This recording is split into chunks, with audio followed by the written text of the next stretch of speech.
भर्तरी जी कह रहे जब तक शरीर स्वस्थ है, यावत स्वस्थ मिदम कलेवरम यावत च दूरे जरा, तुम्हारा बुढ़ापा दूर है तभी तक तुम भजन कर लो।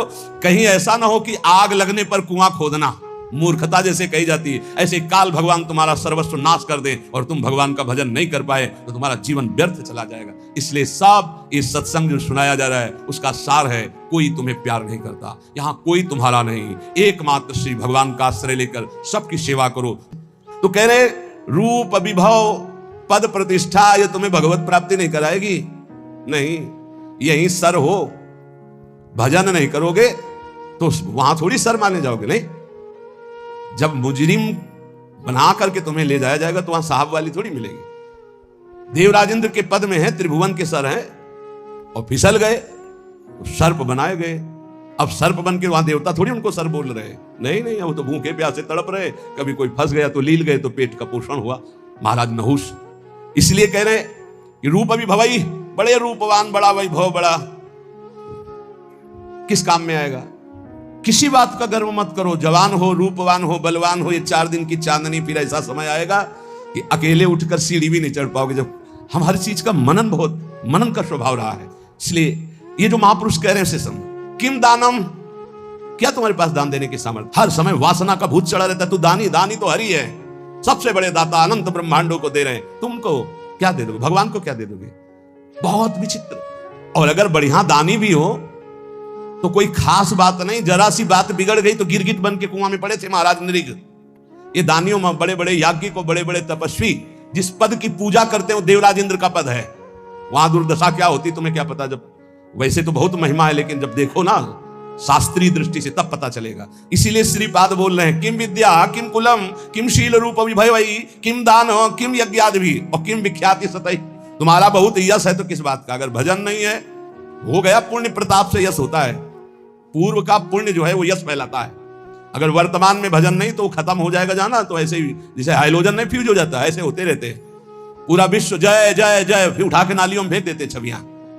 अगर वर्तमान में भजन नहीं, वर्तमान में भगवत आराधना नहीं, तो पूर्व का जो तप और पुण्य संचय उससे वाह वाह होगी, और इसके बाद फिर चारों खाने चित्त।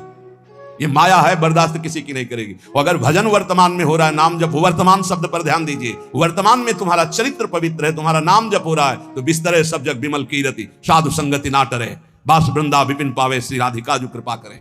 जय जय श्री हरिवंश नाम गुण गाई है उसकी स्थिति। किमुग्र तपस्या, बहुत बड़े तपस्या कर लिया तो क्या हुआ, अगर भगवान की शरणागति नहीं, भजन नहीं, तो देखो ना अम्बरीश जी महाराज बड़े महान भजनानंदी महाभागवत, और उनको मिटाने के लिए चले थे महान तपस्वी दुर्वासा जी, तो क्या गति हुई, त्रिभुवन में भागे घूमे। तो कह रहे अगर विशुद्ध भक्ति नहीं तो किमुग्र तपस्या, बहुत बड़ी उग्र तपस्या है, तो उससे क्या हुआ। एक तपस्वी को बहुत अभिमान हो गया कि मेरी तपस्या तो ऐसी है कि मैं पूरे विश्व को खरीद सकता हूं। तपस्या की थी, और वो जिस महात्मा से देखो उसी से अकड़ दिखा रहे थे। तो जिस जंगल में रहते थे उस जंगल के सरोवर को सुखा दिया भगवान ने, और वर्षा हुई नहीं। अब वो प्यास से व्याकुल हो गए। अब भगवान एक साधारण पुरुष का स्वरूप रख के घड़ा एक रखकर, ठंडा जल दूर से दिखाई दे रहा था, नजदीक से निकल, महात्मा ने कहा पानी पिला दो। बोले कुछ देव तब पानी पिला दें, ऐसे क्या। बोले आधी तपस्या दी। जब पी चुके, पूरा जल पी गए, घड़े का 2-3 लीटर जो था, आहा। बोले आधी तो ले ली, अब एक घड़ा जल और बताओ, दूसरी ले लो। जब बताना हम लेके आ जाएंगे। तुम तो कह रहे थे पूरी सृष्टि को खरीद लेंगे अपनी तपस्या से, और 2 घड़े जले में बिक गए तुम्हारी सारी तपस्या। क्या रहा तुम्हारे, तुमको क्या अहंकार नहीं। ये वायु, ये अग्नि, ये जल, ये पृथ्वी, ये तुम्हारा पोषण कर रही। अहंकार मत करो, उसी से तुम्हारा शरीर बना है, उसी से तुम तप कर रहे हो, तो भगवान की जय जयकार करो, अहंकार करने की जरूरत नहीं। तुम्हारा जितना तप है 2 घड़े जल में बिक गए। एक बड़े तपस्वी थे, वो एक शांत चित्त भजनानंदी महात्मा, तो गंगा पार कर रहे थे नाव में बैठकर शांत चित्त। अब उनके साथ बहुत से शिष्य थे जो उनके सेवा परिचर्या में थे। ये बात देखकर एक तपस्वी महात्मा अपमान करने के लिए खड़ाऊ पहनकर गंगा जी में ऐसे साथ साथ चलने लगे। तो जो अज्ञानी जन थे, हो गए वाह भाई महात्मा हो तो ऐसा, क्या महात्मा खड़ाऊ पहनकर गंगा जल से निकल रहा है। जब पार गए तो उन महात्मा जी बिल्कुल उदास, जो नाव में बैठे थे, गए उन महात्मा से कहा, ए महात्मा क्या है, भीड़ बटोरे घूम रहे हो, कोई तप है तुम्हारे अंदर। कुछ नहीं, तपस्वी होकर के नाव में बैठ करके आ रहे हो, कुछ नहीं। नाविक से बात की उन महात्मा, भैया प्रति सवारी कै रुपया होता है। बोले 2 रुपया। हम अपने शिष्यों से कहा, सब गिन करके मेरा भी 2 रुपया दे दो। 2 रुपया दिया। जब सब चले गए तो उन महात्मा से कहा, रुको महात्मा, जिन गंगा जी को भगवान शंकर ने सम्मान के लिए अपने मस्तक पर रखा, उन गंगा पर पादुका से चलकर अपने तप के प्रभाव से सारे तप को नष्ट कर लिया। जो तूने सारे जीवन का तप नष्ट करके पार किया, वो 2 रुपये में पार कर लिया। वो 2 रुपये में पार। ये अगर तपस्या का अहंकार हो जाए तो 2 कौड़ी की तपस्या हो जाती है। श्रीपाद कह रहे हैं कि मुग्र तपस्या और न्यास योगादि भी। और एक बात कहें, क्या हुआ तत्व ज्ञान? तत्व बोध होना अलग बात है, क्या हुआ तत्व ज्ञान हुए? यदि भगवान से आपका चित्त नहीं जुड़ा तो तत्व ज्ञान बघार लो, केवल उससे कोई आत्मानंद की अनुभूति थोड़ी हो जाएगी। तत्व ज्ञान होना अलग बात है, तत्व बोध होना अलग बात है। तत्व ज्ञान की चर्चा कर लेना अलग बात है, तत्व बोध होना अलग बात है। फिर आगे कह रहे, ये बड़ा सूक्ष्म विषय है। अगर आप किसी लोक लोकांतर की चाह के लिए भजन करते हैं, वो भी महत्वपूर्ण नहीं है। महत्वपूर्ण है प्रेम प्राप्ति के लिए। हमें प्रभु से प्रेम। सच्चे भजनानंदी का स्वरूप क्या होता है? हमारा भजन कभी छूटे ना, और इसका फल ये हो कि जिनका हम भजन करते हैं उनकी स्मृति में हम तड़पे रोएं। ये खास बात। इसीलिए यहां कह दिया किम विष्णु भजनई, क्या किसी लोक लोकांतर के सुख की चाह करके भजन करना। यदि आपको वृंदावन ईश मोहन रसे प्यास सीन सर्वस्वधीह, यदि आपकी बुद्धि वृंदावन के ईश श्यामा श्याम के प्रेम में मत वाली नहीं हुई तो कुछ प्राप्त नहीं हुआ। जीवन का सार भगवत प्रेम, क्योंकि प्रेमी महापुरुष है। भगवत प्रेम, तत्व बोध भी आत्म प्रेम है, उसमें मुझे कोई संशय नहीं। तत्व ज्ञान और तत्व बोध होना बड़ा अंतर है। जैसे हलवा बनाने का ज्ञान हो जाना और हलवा बना करके खा लेना, इतना अंतर है। तत्व ज्ञान हलवा बनाने का ज्ञान हो जाना, और तत्वबोध हलवा बनाकर खाकर उसका स्वाद ले लिया, वो तत्वबोध। श्री भरथरी जी महाराज कहते हैं कि मुझे लगा था कि मैं बहुत ज्ञानी हूं। संतों के वचन बहुत अमृतमय होते हैं। कह रहे हैं कि यदा किंचित ज्ञोहम द्विपयु मदांधा समभवम, मुझे लग रहा था कि मैं चक्रवर्ती सम्राट हूं, मैं बहुत पुण्यवान हूं, मैं बहुत महात्मा हूं, मैं बहुत ज्ञानी हूं। तदा सर्वज्ञोष्मीत्य भवदव लिप्तम मम मनः यदा किंचित किंचित बुद्धजन सकाशाद वगतम तदा मूर्खोस्मीति ज्व इव मदो में व्यपगता। आज मुझे पता चला कि मैं मूर्ख हूं। मुझे लग रहा था मैं ज्ञानी हूं, मैं चक्रवर्ती सम्राट हूं, मैं मदोन्मत्त हो रहा था। लेकिन जब मुझे इस संसार का रहस्य पता चला तो लगा मैं मूर्ख हूं। सुना चुके हैं भरतरी जी का यहां जो परिवर्तन हुआ उनके जीवन का। भरतरी जी के मन में एक बात थी कि संसार का सबसे बड़ा सुख क्या है? बोले काम सुख। अंदर देखा, बहुत विवेकवान थे। उन्होंने अपने अंतःकरण को देखा कि संसार का सबसे बड़े मांग सुख क्या है? काम सुख पाया, और वो अपने अंदर पाया कि मेरे अंदर भी काम सुख है। तो चक्रवर्ती सम्राट, इनके मन में आया कि फिर हम ऐसा काम सुख पूर्ण क्यों न कर ले जिससे हमारे मन की इच्छा शांत हो जाए। तो उन्होंने, चक्रवर्ती का मतलब होता है कि बहुत से राजाओं के ऊपर जो बादशाह, उन्होंने पूरे अपने देश में सब सुंदरियां आवे और मैं उनमें से देखकर उनका वर्ण करूंगा। विश्व की सुंदरियां सब एकत्रित हुई, उनके माता पिता सब लाए, क्योंकि महाराज भरथरी जी वर्ण करेंगे पत्नी रूप में।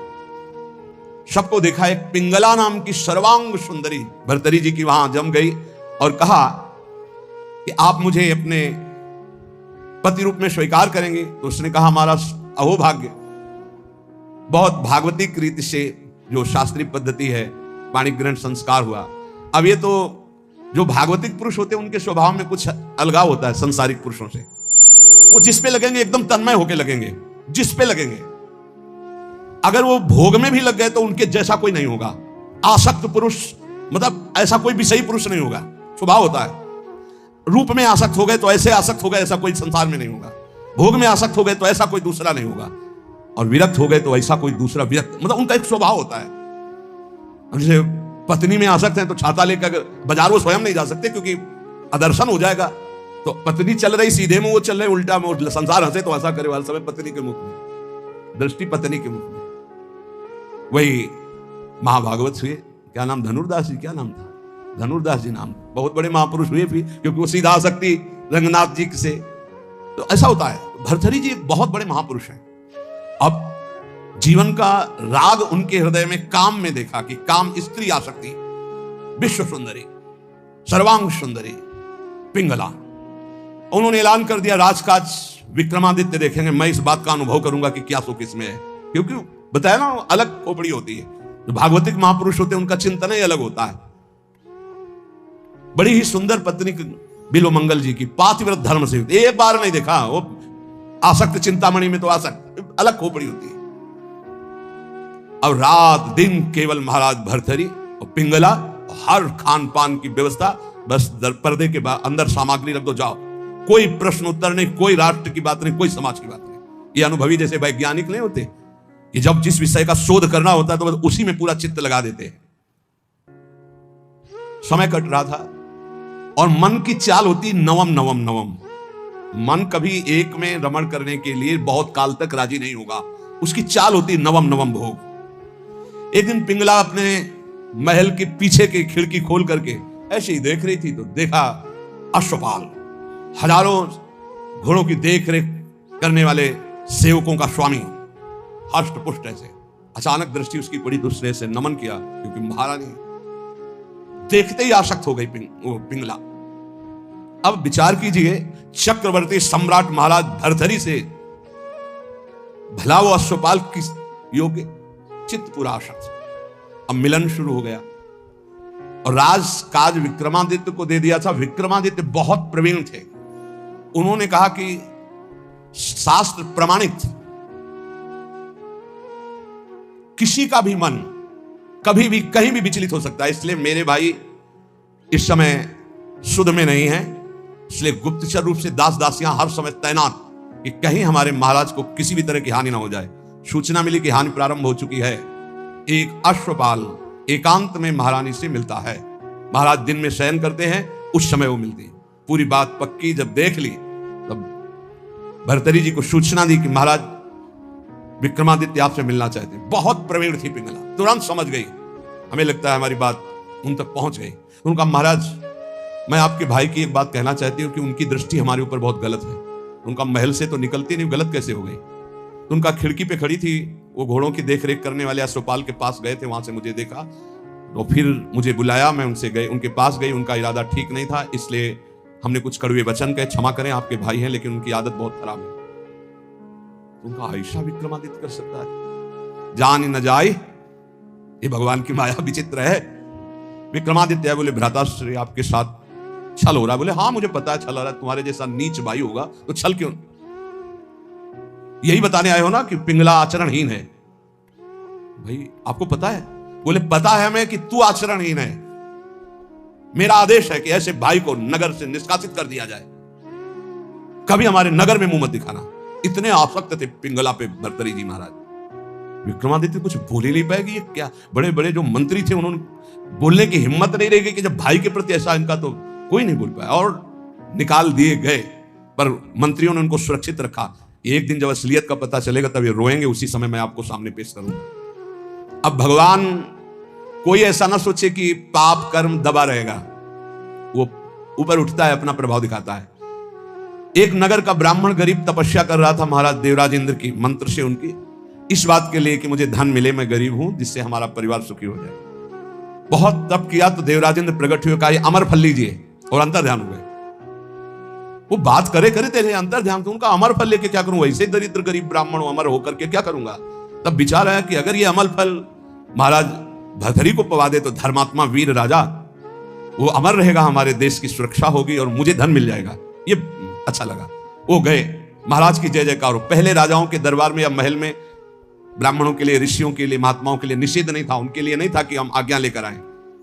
अंदर प्रवेश किए, नजदीक दासी ने कहा कि कोई विप्र देवता पधारे। उठकर प्रणाम किया, कैसे आगमन? आज्ञा कीजिए। उनका प्रभु मुझे तपस्या के द्वारा अमर फल मिला है और ये मैं आपको पवाना चाहता हूं, इसके बदले में धन चाहता हूं। आदेश कर दिया, जितना इनको धन चाहिए दे दिया जाए। अमर फल लिया और विचार किया मैं खा के क्या करूंगा अमर होके, क्योंकि मेरी आसक्ति तो पिंगला पे है। पिंगला से कहा तुम अमर फल खा लो, जब तक मैं जीवित रहूंगा तब तक तुम्हें देखता रहूंगा। पिंगला ने कहा ऐसे थोड़ी अमर फल खाया जाता है, स्नान करके मंत्रानुष्ठान करके लाओ हमें। तो उनका नहीं, पालो मेरे सामने। बोले तो इतना विश्वास नहीं है। अब बस प्यार में तो दम होती है, नहीं विश्वास पक्का है तो आप निश्चिंत रहिए। पिंगला ने सोचा मैं क्या करूंगी खा के, मेरा दोस्त अगर पालेगा अश्वपाल वो बढ़िया। एकांत में मिली अश्वपाल को, क्योंकि कांटा विक्रमादित्य थे, वो तो नगर निष्कासित हो गया, बिल्कुल स्वतंत्रता थी। महाराज इस रास्ते से बेशुद्ध थे। अश्वपाल ने उस अमर फल को लिया तो उसने विचार किया कि मैं क्या करूंगा। और महाराज की नृत्यांगना ऐसी सुंदर थी जिससे आसक्ति थी। मिला और कहा, देखो ये अमर फल मुझे मिला है, आप पालोगी तो जब तक मैं जीवित रहूंगा आपको देखता रहूंगा, मिलता रहूंगा। ठीक है। नृत्यांगना ने सोचा जिसके दरबार की मैं नृत्यांगना हूं, अगर वो महाराज अमर रहेंगे तो हमारा जीवन सार्थक रहेगा और महाराज मुझे बहुत सम्मान देंगे जब मैं अमर फल दे दूंगा। उसने प्रार्थना करवाई कि आपके दरबार की नृत्यांगना मिलना चाहती है आपसे। बुला लिया, कहा महाराज ये अमर फल। महाराज ने कहा तुझे अमर फल कहां से मिला? ये अमर फल सत्य बोल, तुझे कहां से मिला? महाराज मुझे तो अश्वपाल ने दिया, मेरा वो दोस्त है, मेरा मित्र है उसने। और उस समय पिंगला वहां नहीं थी। तुरंत अमर फल लिया और बोले तुम्हें जो संपत्ति चाहिए हम देंगे, कल हम दरबार में आते हैं। दरबार में गए, सब सभा एकत्रित, वर्षों के बाद आज दरबार में आए थे। तब उन्होंने कहा बुलाया जाए जिसको अश्वपद, जो घोड़ों की सेवा में आया, सत्य बोला तो तुझे माफ कर देंगे। बोल इस फल को पहचानता है? हाँ सर, यह अमर फल है, तुझे कैसे मिला? सत्य बोलना, अगर झूठ बोला तो उनका अगर हमारे प्राण माफ किए जाएं तो बिल्कुल सभा में कहता हूं कोई दंड नहीं मिलेगा। उनका महारानी पिंगला ने दिया। ठीक है, जाओ बुलाओ पिंगला। अब वो तो सज धज के आ रही थी कि आज दरबार में पार्श्व में विराजमान होंगी सिंहासन, कटघरे में खड़ी हो और तलवार निकाला और कहा देखो मेरे देश के विप्र ने तपस्या की थी, अमर फल दिया था, इनको पवाया था, ये अमर है और मैं काटूंगा, ये मरेगी नहीं। ये महाराज क्यों, क्या तुझे अमर फल पर विश्वास नहीं? सर झुका, कहां है वो अमर फल? सत्य बोल तो तुझे माफ करो। बोले अश्वपाल को दिया था। क्या मेरे से श्रेष्ठ है अश्वपाल? मैं चक्रवर्ती सम्राट भर्तरी तेरे योग्य नहीं रहा, धिक्कार है ऐसी बात। तभी कह रहे यदा किंचित व्योहम द्विपयु मदांधा संभवम। मैं मदांध हो गया था, अपने को ज्ञानी समझता था, अपने को बलवान समझता था, अपने को राजा समझता। उसी समय भर्तरी जिनका धिक्कार है। मैं चक्रवर्ती सम्राट, मुझसे पिंगला तृप्त नहीं, पिंगला से अश्वपाल तृप्त नहीं, अश्वपाल वैश्या से प्रेम करता। धिक्कार है, कहां प्यार है, कहां अपनापन है। और मुकुट उतार के रखा और कहा कि आज अगर विक्रमादित्य होते तो मुझे यह चिंता नहीं होती कि मेरे राज्य का क्या होगा। तब मंत्रियों ने कहा आप महाराज निश्चिंत रहें, व्यवस्था पूरी, विक्रमादित्य सुरक्षित है। तो उनको यहां विराजमान करो, मैं एक क्षण भी ऐसे प्रपंच में नहीं टिकूंगा। महावैराग्यवान होकर भर्तरी जी के श्लोक वैरागियों के अमृत है। वो कह रहे हैं कि मैं बिल्कुल अज्ञानी था, मदोन्मत्त मदांध था। उस समय मेरा मन यही सोच रहा था कि मुझे बहुत ज्ञान है, मैं बहुत प्रवीण हूं। लेकिन आज जब भगवान शंकर की कृपा से ज्ञान हुआ तब मुझे लग रहा है कि मैं घोर अज्ञानी, घोर विषयी, मदांध था। मेरा अहंकार दूर हो गया कि मुझे ज्ञान था, आज असली ज्ञान हुआ मुझे। भर्तरी जी कह रहे एशाम न विद्या न तपो न दानम ज्ञानम न शीलम न गुणो न धर्मा ते मर्तुलोके भुवि भार भूता मनुष्य रूपेण मृगाश्चरन्ति। जिनमें न भागवतिक विद्या है, न भगवत तत्व का ज्ञान है, न शील है, न गुण है, न भागवतिक धर्म है, तो मृत्यु लोक में पृथ्वी में भार बने हुए मनुष्य रूप में वो पशु है साक्षात। न भजन है, न धर्म है, न राष्ट्र सेवा, न भगवत सेवा, न समाज सेवा। बोले पशु है साक्षात। मनुष्य रूपेण मृगाश्चरन्ति, रूप तो मनुष्य का लेकिन पशु है, राक्षसी भाव है। जाड्यम धियो हरति सिंचति वाचि सत्यम मानोन्नतिम दिशति पापमपा करोति चेतः प्रसादयति दिक्षु तनोति कीर्तिम सत्संगति कथय किम न करोति पुंसाम। यदि संत पुरुषों का संग मिल जाए तो किसका नहीं उपकार हो जाएगा, अर्थात किसका नहीं मंगल हो जाएगा, अर्थात सबका हो जाएगा। क्योंकि संत पुरुषों के संग से बुद्धि की मूर्खता का अपहरण होता है, जड़ता का अपहरण होता है। सत्संग से वाणी में सत्य का संचार होता है। सत्संग से सबको सम्मान देना आता है। सत्संग पाप को दूर करता है। सत्संग चित्त को आह्लादित करता है, क्योंकि चित्त से वो प्रभु का चिंतन करता है और समस्त दिशाओं में कीर्ति फैल जाती है सत्संगी महापुरुष की। इसलिए धन्य है जिसको सत्संग प्राप्त हो गया। भोगा न भुक्ता वयमेव भुक्तास् तपो न तप्तम वयमेव तप्ताः कालो न यातो वयमेव यातास् तृष्णा न जीर्णा वयमेव जीर्णा। हमने भोगों को नहीं भोगा, भोगों ने हमको भोग लिया, किसी काम का नहीं रखा। तप नहीं किया, तप्त होते रहे, जलते रहे। काल व्यतीत नहीं हुआ, हमारा जीवन व्यतीत हो गया। तृष्णा नहीं मरी, हम जीर्ण हो गए, वही भोग वासना। इसलिए भक्तिर्भवे मरण जन्म भयम हृदिस्थम स्नेहो न बंधुस न मन्मथला विकारा संसर्ग दोष रहिता विजना वनांता वैराग्य मस्तिकिमतः परमर्थ नियम। सबके आदि कारण भगवान का भजन करो, मान लो मेरी बात, वही तुम्हारे हृदय से जन्म मृत्यु का चक्र मिटा देंगे। यहां कोई तुमसे प्यार नहीं करता, भर्तृहरि जी कह रहे हैं, उनका अनुभव। ना कोई तुम्हारा यहाँ भाई है, न बंधु है, न कुटुंबी है, न पत्नी है, न पुत्र है। केवल माया ममता का विकार रचकर तुम्हें भगवत प्राप्ति से विमुख करने का नाटक कर रही है। हृदय में एक काम विकार का अभाव कर दो, कुछ नहीं है इसमें, केवल माया नाटक के द्वारा समय नष्ट कर रही है। कामिनी के कमनी कलेवर को देखकर जिसका मन आसक्त हो गया है वो क्या करेगा? ये संसारिक लोग केवल शरीर संसर्ग जनित सुख में ही अपने जीवन को नष्ट कर देते हैं, वो परमात्म सुख को नहीं जानते। ये शरीर कोई अपना थोड़ी है, इसमें कोई सुख है? बहुत विचित्र है। प्रवचन कर लेना सरल है, सुन लेना सरल है, आसक्ति हटाना कठिन है। शरीर अविद्या है, केवल अविद्या। ये जो आप देख रहे हो, अविद्या का भोग ही एक लक्ष्य बना हुआ शरीरधारियों में। परम विद्या भगवान के आनंद की हमारे अंदर मांग है, इसलिए हर भोग के बाद हमें घृणा हो जाती कि यार शायद इसमें सुख नहीं, शायद इसमें सुख हो, इसमें सुख नहीं। पूरा जन्म जन्मांतर व्यतीत होते गए, आज तक नहीं वो मिला सुख, क्योंकि हमारे अंदर जो मांग है वो परमात्म सुख है। परमात्म सुख प्राप्त करने के लिए मानव जन्म मिला है। इसीलिए श्री भर्तृहरि जी कह रहे हैं, अगर सुख है तो राग रहित होकर वैराग्य में सुख है। जब तक शरीर स्वस्थ है तब तक भगवत प्राप्ति का उपाय कर लो, नहीं धोखा हो जाएगा। यावत् स्वस्थमिदं कलेवर गृहम यावच्च दूरे जरा यावत् चेन्द्रिय शक्तिर प्रतिहता यावत् क्षयो नायुषः आत्मश्रेयसि तावदेव विदुषा कार्यः प्रयत्नो महान् प्रोद्दीप्ते भवने च कूप खननम प्रत्युद्यमः कीदृशः। भर्तृहरि जी महाराज कह रहे, जब तक तुम्हारा शरीर जवान है, स्वस्थ है, आप भजन कर लो। बुढ़ापा में भजन नहीं कर पाओगे। बुढ़ापे में भजन नहीं होता, प्रपंच होता है। प्रपंच जीवन भर प्रपंच किया तो बुढ़ापे में प्रपंच ही। बूढ़े तोता को कुछ नई चीज नहीं सिखा सकते। एक लाया गया था तोता, तो जैसे को राधा, तो राधा नहीं बोलेगा, उसको जो सिखाया गया था वो बूढ़ा तोता उतना ही बोलता था बस। जैसे मिट्ठू तो कहेगा मिट्ठू, राधा नहीं बोलेगा, क्योंकि सिखाया नहीं गया ना। ये प्रपंच सीखे हुए मन बुद्धि पूरे जीवन, अब उनको बुढ़ापा में कहो राधा, तो बुढ़ापा में राधा थोड़ी बोलेंगे। देख लो जब बूढ़े बैठे हो, देखना ये बात अच्छे से समझ लो। बूढ़ा तोता राम राम नहीं रटता, राधा राधा नहीं रटता। तो कह रहे जब बुढ़ापा आ जाएगा तो भजन नहीं होगा। जवानी में भजन नहीं करोगे तो बुढ़ापा भजन नहीं होगा। ए सुन लो, जो जीवन में भजन किए बुढ़ापा में भी भजन करेंगे, जो जवानी में भजन नहीं किए बुढ़ापा में नहीं कर पाएंगे। पक्का समझ लो, पक्का नहीं कर पाएंगे। बातें चाहे जितनी बना ले, भजन की पद्धति जवानी में सीखी जाती है, बचपन से।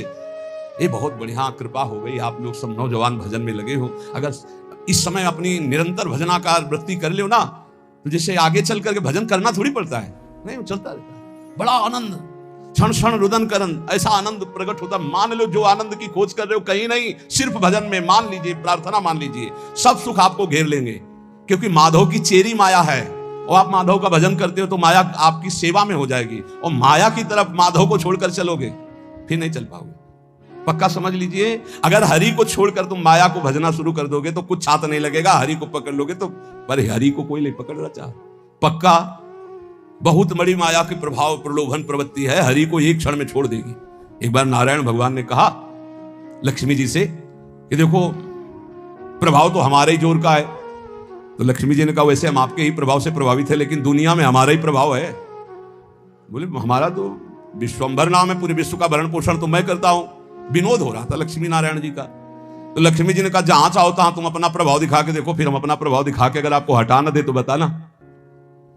भगवान ने कहा हटा तो तुम नहीं सकती। तो लक्ष्मी जी ने कहा धक्का लगवा के हटा देगी। बोले चलो अब हम तय करते हैं। तो एक ध्यान में देखा, एक बहुत संतों की सेवा करने वाला भगत, उसके यहां सन्यासी बन के भगवान गए। देवी देखा, साष्टांग दंडवत किया, चरणामृत उतारा, तखत पे आसन लगाया, बैठा रहा। महाराज बस कुछ क्षण रुको, अभी भिक्षा बन रही थी। भिक्षा इतने खांसती हुई एक लकड़ी ली हुई बूढ़ी का रूप रख के लक्ष्मी जी गई। बच्चा कुछ भोजन मिलेगा? हाँ माता जी, स्वामी जी बैठे, अभी भोजन बन रहा है, बस स्वामी जी को पवाया आपको। भगवान नारायण मुस्कुराए, माता जी को जमीन में बैठाला गया, स्वामी जी तखत, मुस्कुराए ला भगवान की, देखा ना आदर तो हमारा ही हो रहा है। लक्ष्मी जी का चुप रहो भी थोड़ी देर। आए तो स्वामी जी अपन नारियल का खप्पर, लक्ष्मी जी ने कहा बच्चा हम बर्तन अपने पास रखती, झोली बढ़िया रत्न जटित सोने की थाल, सोने की कटोरियां, ऐसे चांदी। भगत ने सोचा मैया ऊपर ऐसे देखने में बूढ़ी बाढ़ी लगती है तो कितना कीमती सामान है, पर भाई हो सकता है बड़े घरों की हो अपना ऐसे परोसा सब। अब स्वामी जी की तरफ तो दृष्टि, माता जी लाओ माता जी बर्तन धो के हम आपको दे दें। बोले नहीं बेटा, एक बार जिस बर्तन में पाते हम दोबारा उसमें पाते नहीं, और ये तुम ही रख लो। अरे बोले माता जी बड़ी कृपा, पर बोले बेटा आज रात रुक। अब माता जी जिंदगी भर रुको, आपका घर है।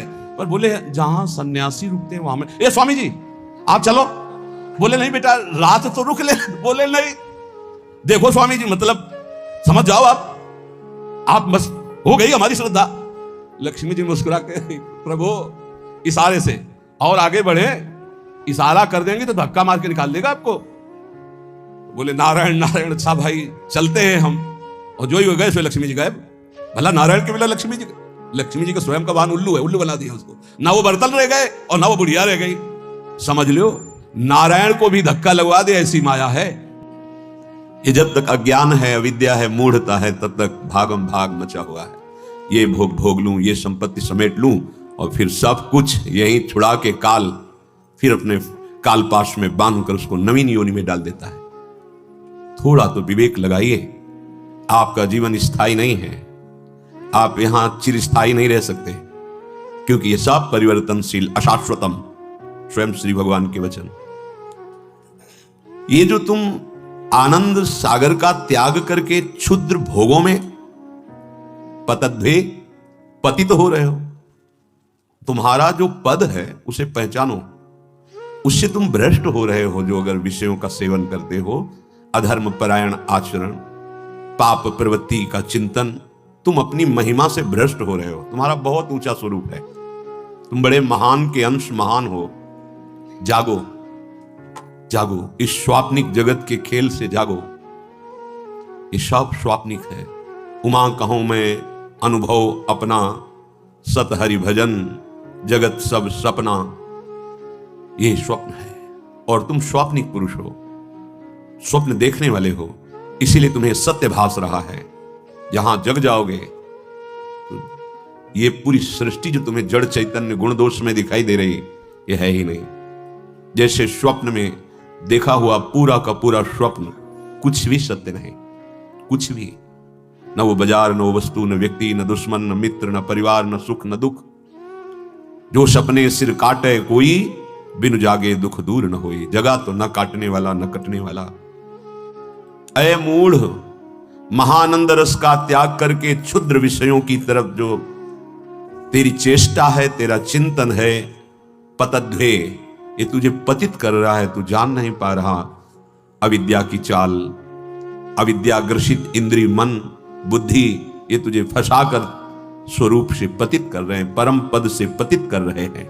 ये मानवदेह है, दुख सुख भोगने के लिए नहीं मिली, ये तो पशु भोगते हैं।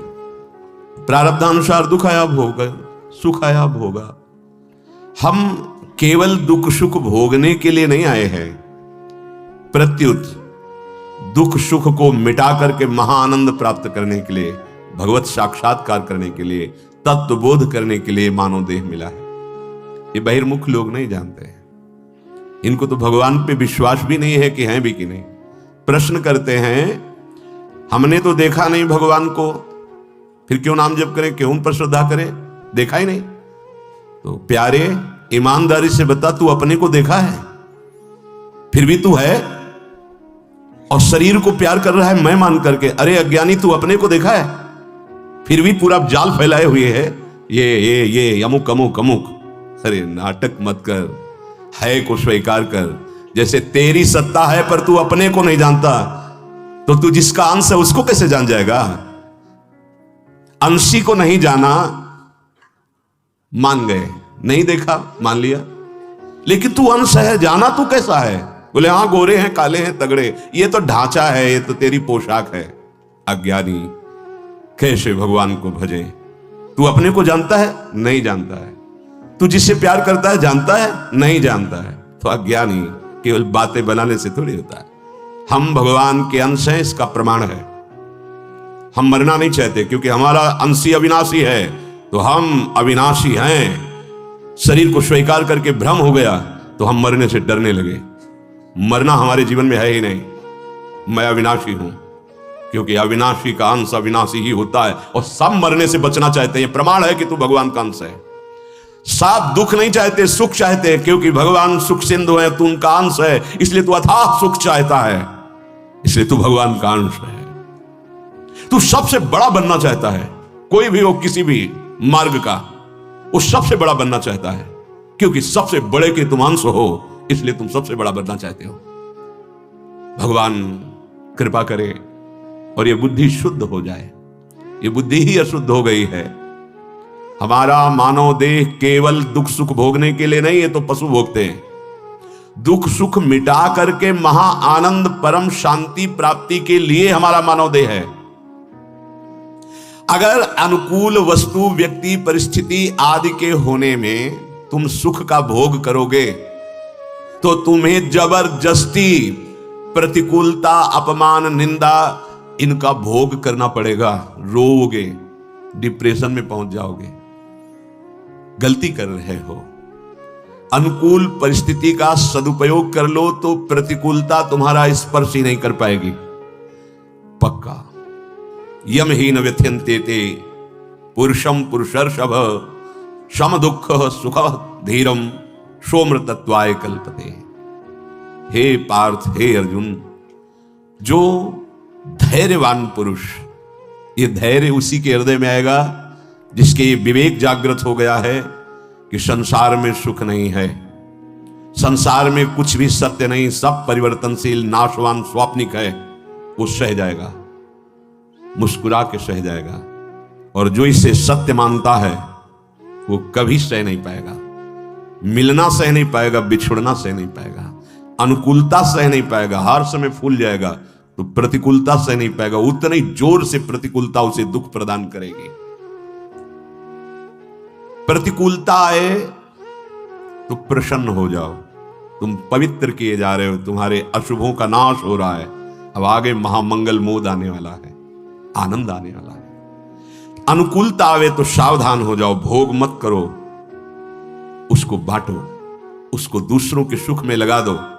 हर्षित मत हो, भोक्ता मत बनो। प्रतिकूलता पर तुम विजय प्राप्त कर लोगे। जब तुम उसका भोग करते हो अनुकूलता का, तो भय खड़ा हो जाता है। अगर ये अनुकूलता न मिली तो मैं जी नहीं पाऊंगा। कहीं ऐसा हुआ तो अनुकूलता का भोग सब करने में राजी हैं, इसीलिए सब चिंता भय शोक से ग्रसित है। भगवान यहां तुम्हें परम सुख प्रदान करने के लिए अमृत में वचन कहते हैं। सुख दुख में सम रहना, यह मानव देह की कला है, इसी में आप रह सकते हैं, पशु बन के रहें। कौन सुख दुख में समान होता है? जो गुरुजनों के चरणों का आश्रय लेकर के, चाहे गृहस्थ में हो चाहे विरक्त में हो, जो भजन परायण है, धर्म परायण है, पवित्र आचरण वाला है, उसमें क्षमता आने लगती है। क्या सत है क्या असत है इसका निर्णय करने की। उसकी दृष्टि में सच्चिदानंद प्रभु के सिवा जब कुछ भी समझ में नहीं आता है, सब झूठा। अब वो सब कुछ सह जाएगा। आने पे हर्षित नहीं, जाने पे शोकित नहीं। समलोष्टास्म कांचना, मिट्टी और सोना उसके लिए बराबर हो जाता है। पर ऐसा नहीं है कि वो सोने को गले में फेंक देगा, नहीं, वो तिजोरी में रखेगा, पर महत्व नहीं। ये आंतरिक व्यवहार यथावत होगा, व्यवहार वैसे ही होगा जैसे एक संसारिक पुरुष करता है, पर वो आसक्त होकर करता है, वो अनासक्त सम होकर करता है। उसके नष्ट हो जाने पर उसे शोक नहीं होगा, मिलने पर उसे हर्ष नहीं होगा। हम सुख दुख का भोग कर रहे हैं, इसीलिए हमारे अंदर ज्ञान नहीं है, अपरित हो गया है। भोगेश्वरी प्रसक्ता नाम तयापहृत चेतसाम, व्यवसायत्मिका बुद्धि समाधो न विधीयते। जिसकी चित्त की वृत्ति भोगों में सतभाव से विचरण कर रही है कि यह सत्य है, उसके चित्त में कभी भजन की रुचि, कभी भगवत प्राप्ति की चाह ये हो ही नहीं सकती। भगवान के वचन है, जिनका चित्त भोगों में ऐश्वर्य में अपरित हो चुका है, वो कभी भगवत प्राप्ति की चाह ही नहीं कर सकते। वो क्षमता में उनकी बुद्धि आ ही नहीं सकती है। असत का तो कभी भाव ही नहीं है, सत्ता ही नहीं, पक्का। जैसे स्वप्न में हमारे दोस्त बने, घर परिवार बाजार मकान, और जब जगे तो उसकी सत्ता ही नहीं, सच्ची मान लीजिए, ऐसी इसकी सत्ता नहीं। कहां गया वो रूप पिता का, कहां गया वो माता का? ना वो पहले था ना अब रहा, बीच में केवल वो रूप भास रहा था, सच्चिदानंद थोड़ी था। ऐसे जो कुछ नानात्व देख रहे हो, ये नहीं है, ये नहीं है, है। ये जो दिख रहा है ये नहीं, इसी में है। बड़ा सूक्ष्म विषय है। ये जो नानात्व दिख रहा है ये नहीं है, इन्हीं में है, और यही है। और सर्वम खलविदम ब्रह्म, यही है। पर पहले नहीं, ये नहीं है। इसी से वैराग्य उत्पन्न होता है, और वैराग्यवान ही बोध को प्राप्त होता है, प्रेम को प्राप्त होता है।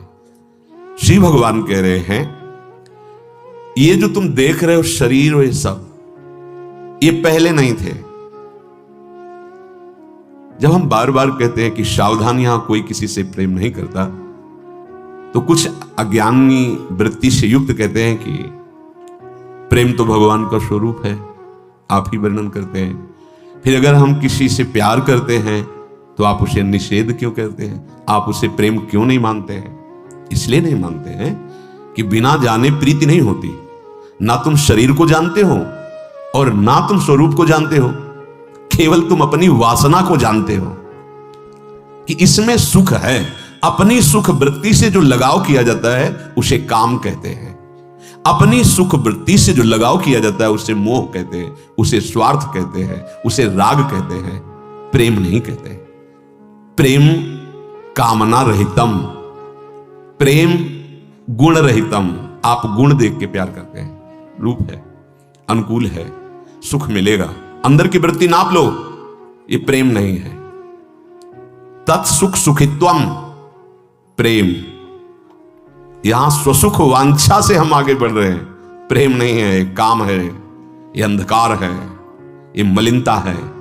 प्रेम में तो तत्सुख सुखित्वम, स्वसुख वांछा का नाश। कोई कामना अपने प्रीतम से नहीं रहती, कामना रहतम। प्रीतम कैसा है ये देख के प्यार नहीं किया, यहां यही देख के प्यार किया जाता है। वो प्यार नहीं है, वो अपनी पसंद है, वासना की पूर्ति के लिए प्रेम का नाम कलंकित किया जाता है। परिणाम में देख लो, जिसे तुम प्रेम कहते हो उसका परिणाम परमानंद होना चाहिए। प्रेम में प्रतिक्षण वर्धमानम आनंद है। आप प्रतिक्षण चिंता, शोक, वासना, कामना कहां? अगर तुम्हें वास्तविक किसी से प्रेम है तो तुम्हें परिचय होना चाहिए, मुझे किससे प्रेम है। प्रमाण में आप झूठे नजर आते हो, क्योंकि स्वरूप को ना अपने जानते हो ना उसके जानते हो, और देह से प्यार करते ही नहीं, क्योंकि जब स्वरूप अंतर ध्यान हो जाता है तो देह को जला देते, इसलिए झूठे। बार बार समझा रहे हो, समझ जाओगे तो असली प्रेम जिससे करना है उसे पा जाओगे। वो रूपवान ऐसा है कि अद्वितीय है, गुण समुद्र है, करुणा प्यार का मूर्तिमान रूप है, जिसके हम अंश हैं। उसी की प्राप्ति से हमारा जीवन सार्थक होगा। पर वो वासनाओं के खेल के कारण हम उससे अपना ही नहीं मानते हैं, और मानते ही नहीं कि वो है भी। बड़ा विचित्र माया का खेल है। हम जिसे मान रहे हैं, भगवान कह रहे हैं ना सतो विद्यते भावो, भाव माने सत्ता, इसकी सत्ता ही नहीं है। शरीर उत्पत्ति के पहले भी नहीं था और मरने के बाद भी नहीं रहेगा, और वर्तमान में प्रतिक्षण नाश की तरफ जा रहा है, अभाव की तरफ। ये शरीर भूत भविष्य वर्तमान तीनों काल में कभी नहीं है। बोले हम तो देख रहे हैं, स्वाप्निक पुरुष हो, जगोगे तो पता चल जाएगा। जैसे पहले नहीं था बाद में भी नहीं रहेगा, ऐसे इस समय भी नहीं है। हर समय नाश को प्राप्त होता जा रहा है, आप देख नहीं पा रहे हो। जैसे यमुना जी को देखा है, वो ये वही जल है जहां दृष्टि पड़ी, तो जहां दृष्टि पड़ी वो तो बहुत आगे निकल गया। ऐसे प्रवाह चल रहा है इसका नाश की तरफ शरीर का। ये असत है, इसकी सत्ता नहीं। जैसे स्वप्न में अपने आप को आप देखते हैं कि मैं बाजार गया था, अमुक सामान लाया, फिर खाया पिया, मौज मस्ती सब, लेकिन जब जगे तो कुछ नहीं हुआ। बिल्कुल ऐसे ही पीछे कितने शरीर छोड़े तुम्हें याद है? क्या उनकी सत्ता है? नहीं, एक स्वप्न की तरह टूटता चला जा रहा है। यही ज्ञान हो जाए तो तुम्हें सच्चिदानंद सुख जिसकी जरूरत है, जिसकी चाह है, वो पूर्ण हो जाए।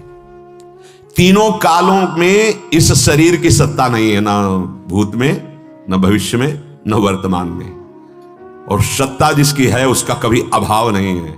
वो मैं है, मैं आत्म तत्व, वो आत्म स्वरूप, वो सत है, संसार काल की अग्नि में प्रतिक्षण जल रहा है, पर वो जान नहीं पा रहा। एक एक श्वास भस्म होती जा रही, एक एक मिनट नष्ट होता जा रहा है, एक एक सामर्थ्य नष्ट होती जा रही, शरीर प्रतिक्षण नाश की तरफ चला जा रहा है। पर काल की ऐसी चाल है कि कोई जान ही नहीं पाता कि काल खा रहा है। जैसे कितना भी अंजुलि में जल आप मजबूती से पकड़ लीजिए, कुछ क्षण में अपने आप निकल जाएगा। ऐसे ही तुम्हारा ये शरीर, चाहे जितनी औषधियां खा लो, जितना समय है चल रहा है, प्रतिपल नष्ट हो रहा है, आखिरी में बिल्कुल नष्ट हो जाएगा। ये एक रस नहीं है, इसीलिए इसकी सत्ता नहीं मानी गई। कैसे नहीं मानी गई? तो मैं हूं तू। अरे जब इसी 24 घंटे में इसकी सत्ता नहीं रहती तुम्हारे भाव में ही, तो देख लो, जब आप स्वप्न में होते हो तो स्थूल शरीर का ज्ञान होता है क्या? स्वप्न में जब आप होते हैं तो स्थूल शरीर का ज्ञान होता है क्या? जब आप सुषुप्ति में होते हैं तो स्वाप्निक शरीर का ज्ञान होता है क्या? 24 घंटे में जिसकी सत्ता नहीं है, उसको कैसे कह सकते हो कि यह सत है? इसका अभाव है, यह है ही नहीं। यही जादू है, जादू माया का। ना पहले था ना बाद में रहेगा, बीच में भास रहा है। भास रहा है नहीं, पर जादू से भास रहा है। इसी का माया नाम है। ये है माया, ये है संसार, यही है अविद्या। स्पष्ट ये अविद्या है और हमारी इसी में आसक्ति हो गई। इसी से हम बढ़ते चले जा रहे हैं, संबंध बनाते हुए। पहली गांठ मोटी लगी हुई है जड़ चैतन्य की, और ऊपर से और गांठ बांधते चले जा रहे हैं। रिश्ते, नाते, संबंध, मित्र, व्यवहार, मैं विद्वान, मैं धनवान, मैं कुलवान, मैं गुणवान, ये सब गांठें उसी को पुष्ट करती जा रही। ना भाव विद्यते सतः, असत का सत्ता ही नहीं, असत की भाव, असत का भाव ही नहीं। और जो सत है उसका कभी अभाव नहीं, कहीं भी अभाव नहीं है। सत प्रत्येक क्षण, प्रत्येक कण में हर समय विराजमान है। देह उत्पन्न नहीं हुआ था तब भी तू था, ये स्वरूप था। देह जब नष्ट हो जाएगा तब भी तू रहेगा, क्योंकि तू सत है। बीच में भी तू ही तू है, इसकी सत्ता ही नहीं है। पर अपने को नहीं जान पाए, इतने बड़े बुद्धिमान हैं सब। देखो बहुत बुद्धि, पर बाहर की, ढांचे की, संसार की, स्वरूप की तरफ किसी की बुद्धि नहीं। अपार आनंद है अपने स्वरूप में। शंकर सहज स्वरूप संभारा, लाग समाधि अखंड अपारा। 88 हजार वर्ष तक के लिए महादेव की आंख मुंद जाती। स्वरूप वही स्वरूप, स्वरूप में अंतर नहीं है, 10-20 स्वरूप नहीं, वो एक है, अखंड है, नित्य है, वो परिवर्तनशील नहीं है, उसका कभी अभाव नहीं है। परिवर्तनशील देह और एक रस आप। जब संसार उत्पन्न नहीं हुआ था तब भी आप थे। आप उसे आप ब्रह्म कहो, उसे भगवान कहो, सत कहो, विविध भावों से भक्तजन पुकारते हैं, पर वो है एक, उसके अनेक नामों से संबोधन है। परमात्म तत्व जब सृष्टि नहीं रची गई थी तब भी था। जब ये सृष्टि का महाप्रलय हो जाएगा तब भी वो रहेगा। तो वर्तमान में भी वो है, एक रस, जैसे का तैसा वैसे ही। उभयोरपि दृष्टोंतस तत्वदर्शी भी। ये जो तत्वदर्शी महापुरुष हुए उन्होंने देखा है दोनों को। असत की सत्ता ही नहीं है और सत का कभी अभाव नहीं। इसीलिए भगवत प्राप्ति बहुत सरल है, संसार की प्राप्ति बड़ी कठिन है। आज तक किसी को संसार नहीं मिला, नहीं मिला। समेटते समेटते शरीर पूरा हो गया, फिर खाली हाथ, फिर नया जन्म, फिर नई क्रियाएं, नया कर्म, अनंत काल से चले आ रहे हैं। एक भी कुछ नहीं है हमारे पास। क्या है? कुछ नहीं, खाली हाथ। अनंत काल से यही हो रहा है, कमाते जाओ, बनाते जाओ, इकट्ठा करते जाओ, फिर छोड़ा, फिर नया शुरू, फिर पढ़ाई लिखाई, नौकरी, फिर शुरू, फिर मरे, फिर वही शुरू। कैसा है? इसी से, इस जादूगरनी माया के जाल से मुक्त होने के लिए मानव देह मिला। इसे समझ ही नहीं पा रहे। इन दोनों तत्वों को देखा है महापुरुषों ने, निचोड़ निकाला है कि है ही नहीं। नहीं, कहां गई मैया, कहां गए पिता, कहां गए वो सब? अब त्रिकाल में भी आप नहीं देख सकते, उनकी शरीर की सत्ता नहीं थी। और अगर देखना चाहते हो तो आराधना करके सत में स्थित हो, जिस रूप को चाहो अभी देख लोगे, क्योंकि जो रूप के अंदर स्वरूप था वो है। है में स्थित होकर भावना करो, अभी मिल जाएंगे, अभी दिखाई दे देंगे तुम्हें, क्योंकि वही सच्चिदानंद सब रूप धारण करता है। पर हम सच्चिदानंद ना जानकर ना मानकर पांच भौतिक देह में लगे हुए। ये वार्ता उसी को सुहाएगी जिसका लक्ष्य बन गया भगवत प्राप्ति। ये मनोरंजन नहीं है, ये माया मुक्त होने के लिए, भगवत प्रेम प्राप्त करने के लिए है। सत तत्वों का जब तक परिचय नहीं मिलता तब तक इसका महत्व रहता है, नानात्व का, स्त्री पुरुष जड़ चैतन्य, अनुकूल प्रतिकूल, लाभ हानि। जहां सत तत्व का परिचय मिला वास्तविक, तो कुछ भी असत नहीं है। देखो ये पद्धति है सत तत्व परिचय की। पहले जो दिखाई दे रहा है ये व्यतिरेक पद्धति, ये नहीं है, नहीं है ये। जब है की तरफ बढ़े, नहीं और है, आखिरकार है क्या ये? तो गुरुजनों के द्वारा बताए हुए उपासना पद्धति से, साधन से, उनके महावाक्यों के विचार से तत्व का जागरण होने लगता है। जब हृदय पवित्र होता, स्वयं स्वयं से स्वयं की अनुभूति होती है, मन बुद्धि से नहीं, स्वयं से अनुभूति होती है, आत्म तत्व का स्वयं से। इन सब का व्यतिरेक पद्धति, ये नहीं, ये नहीं, ये नहीं। और जब है में स्थित हो गया तो सब वही निकला, सब वही। जैसे जब श्री भगवान ही अकेले थे तो उन्होंने जब रचा सृष्टि तो अपने आप से अपने आप को रचा। जैसे कुम्हार है, कुम्हार अलग है, चाक अलग है, मिट्टी अलग है, बनाने की प्रक्रिया है और बनकर पात्र तैयार हुए। ऐसा सृष्टि चक्र में नहीं है। स्वयं भगवान अपने आप से अपने आप को इस सृष्टि के रूप में रचा है। कुछ भी भगवान से विलग नहीं।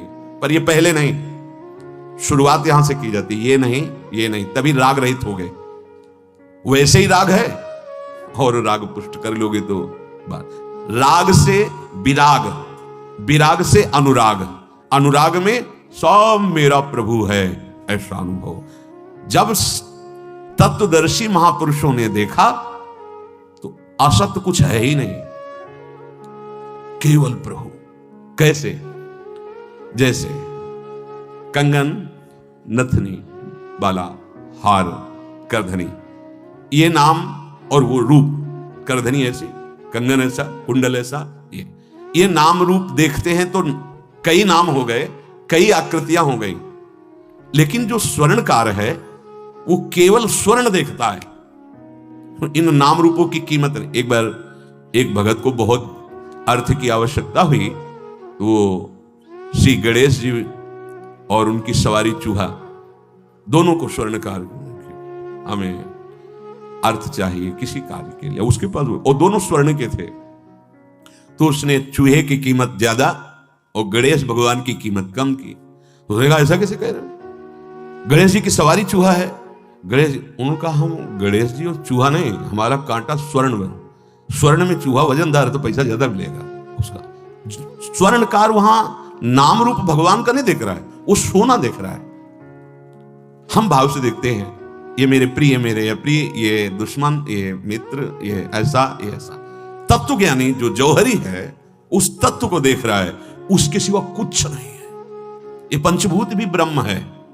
कहां से आया ये कौन बना?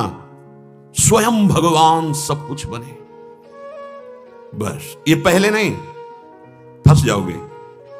जैसे गीली लकड़ी को थोड़ा सुखाते हैं फिर आग लगाते हैं, बहुत जल्दी वो जल जाएगी। हमारा मन विषयों में गीला हो चुका है, ज्ञानाग्नि नहीं प्रकट होगी। पहले विषयों के राग से इसे अलग, जो सुखाने का तात्पर्य है, वो ताप पैदा होता है जब मन के मांगे हुए भोगों को नहीं देते, उससे वो शुद्ध होता है। फिर ज्ञानाग्नि प्रकाशित होती, तब पता चलता सब कुछ प्रभु ही है, सब कुछ, सब कुछ, किंचन मात्र प्रभु के सिवा कुछ नहीं। ये सब प्रभु बने हुए हैं। पूज्य राधा बाबा ऐसे बैठे थे, सामने घड़ी थी, बोले ये तुम्हें घड़ी दिखाई दे रही, देखो इसमें श्री कृष्ण है, एक एक अक्षर श्री कृष्ण, सुई श्री कृष्ण, पूरी घड़ी कृष्ण है, कृष्ण के सिवा कुछ नहीं। बाबा के वचनों में लिखा है। ये प्रवचन का विषय नहीं, अनुभूति का विषय है। जब तक तत्वदर्शी महापुरुषों के वचनों के अनुसार हम नहीं चलते तब तक हम अनुभव नहीं कर सकते। भगवान कह रहे हैं उभयोरपि, दोनों को देखा कि असत की सत्ता नहीं है और सत का कहीं अभाव नहीं है। कितना मंगलमय भाव आ जाए अगर ये बात स्वीकार कर लें आप। सर्वत्र भगवान है तो यहां भी भगवान है, सब समय भगवान है तो इस समय भी यहां भगवान है, सब में भगवान है मेरे में भी है, सबके भगवान है मेरे भी भगवान है। सबको प्यार करते हैं, हमको भी प्यार, सब मम प्रिय सब मम प्रिय। अभी आनंद आ जाए, पर वह अज्ञान की दृष्टि में प्रभु की तरफ हम चल ही नहीं पा रहे।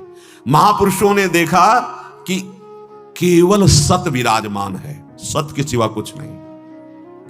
बहुत जगह से भगवान को प्रकट कर लिया भक्तों ने, बहुत जगह। अरे मुर्दे से भगवान प्रकट कर लिया, क्योंकि सत का कभी अभाव नहीं है। हमारी दृष्टि में लगा कि मुर्दा मतलब मरा हुआ है, उसमें बिल्कुल चैतन्यता नहीं है, ऐसे तो लगता है। लेकिन फिर बात गलत हो जाएगी कि सर्वत्र है तो मुर्दे में भी तो है। तो एक भगवान का अवतार हो गया मुर्दे से, वेन के शरीर का मंथन करके भगवान का अवतार कर लिया ब्रह्म ऋषियों ने, पृथु और अर्ची महाराज ने। वामांग से अर्ची और दाहिने अंग से भगवान पृथु का अवतार। ये मुर्दे से भगवान प्रकट हो गए, पत्थर से भगवान प्रकट हुए, शिल्पिल्ले बाई धन्ना जान, खंभे से भगवान प्रहलाद जी, कुत्ते में भगवान देखो नामदेव जी, भूत से भगवान प्रकट कर लिया। कोई भी वस्तु, भगवान वस्त्र बन गए द्रौपदी का, तो कुछ भी ऐसा ले जो भगवान ना हो। पर इसका अनुभव करने के लिए पहले जो असत में तुम्हारी सत्य भावना बन गई है कि यह सत है, इससे राग रहित होना पड़ेगा। और यही कठिन है भगवत प्राप्ति में। जो भगवत प्राप्ति में कहा जाता है बहुत कठिन है, इस असत का राग नहीं छूट पा रहा है। तो अविनाशी तू तद्विद्धि येन सर्वमिदं ततम विनाशमव्ययस्यास्य न कश्चित् कर्तुमर्हति। अविनाशी तो उसको जान जिससे ये संपूर्ण संसार व्याप्त है। इस अविनाशी का विनाश करने में कोई समर्थ नहीं है, और वो अविनाशी तुम हो, ईश्वर अंश जीव अविनाशी। समझ तू अपने स्वरूप को, तत्व को समझ, श्री भगवान कह रहे। भगवान उस अविनाशी को कह रहे, इसलिए कह रहे कि वास्तविक उस शब्द का संबोधन आप ही हैं।